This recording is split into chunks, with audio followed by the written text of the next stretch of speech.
دوستو اس وقت محمد عامر کو دنیا کا سب سے خطرناک ترین بالروں میں شمار کیا جاتا ہے، یعنی بیسٹ بالروں میں نہیں، خطرناک ترین بالروں میں، کیونکہ محمد عامر کا جب میٹر گھوم گیا تو کسی بیٹسمین کی خیر نہیں ہوتی۔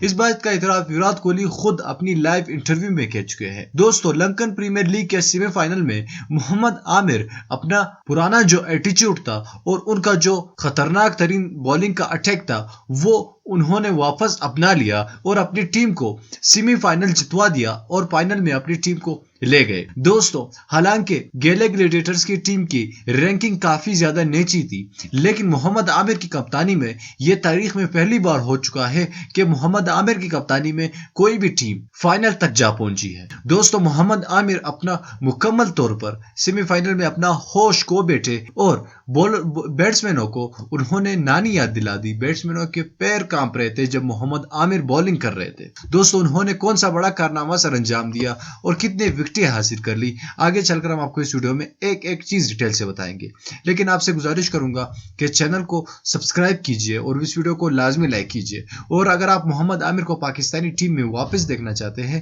تو نیچے کامنٹ باکس میں لازمی بتا دیجئے۔ دوستو اس وقت گیلے گلیڈیٹرز کی ٹیم کی کپتانی محمد عامر کر رہے ہیں اور کپتانی کو بخوبی سر انجام دے رہے ہیں، کیونکہ وہ جس طرح کی بولنگ اٹیک کرتے ہیں اور جس طرح کا جوشیلا پن دکھاتے ہیں وہ شاید ہی کوئی اور بولر دکھائے۔ دوستو محمد عامر نے لنکن پریمیئر لیگ میں ایک بار پھر اپنی سیمی فائنل کی گیم میں اپنی ٹیم کو ایسی پرفارمنس دی کہ وہ سیدھے فائنل میں پہنچ گئی۔ دوستو محمد عامر نے 3 اہم شکار کیے اور سب کے سب ٹاپ بیٹسمین تھے۔ محمد عامر اپنا مکمل طور پر ہوش کو بیٹھے اور بولر اس سے خوفزدہ ہو گئے کہ محمد عامر اپنے یہ کس روپ میں آ گئے۔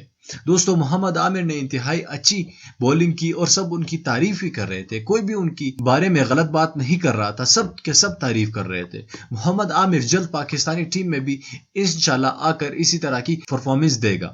دوستو آپ کو کیا لگتا ہے کہ محمد عامر کو واپس پاکستانی ٹیم میں شامل کرنا چاہیے یا نہیں؟ آپ ہمیں کمنٹ کر کے نیچے بتائیے۔ دوستو ہمارے اس ویڈیو کو لائک کیجیے اور چینل کو لازمی سبسکرائب کیجیے گا۔ اللہ حافظ۔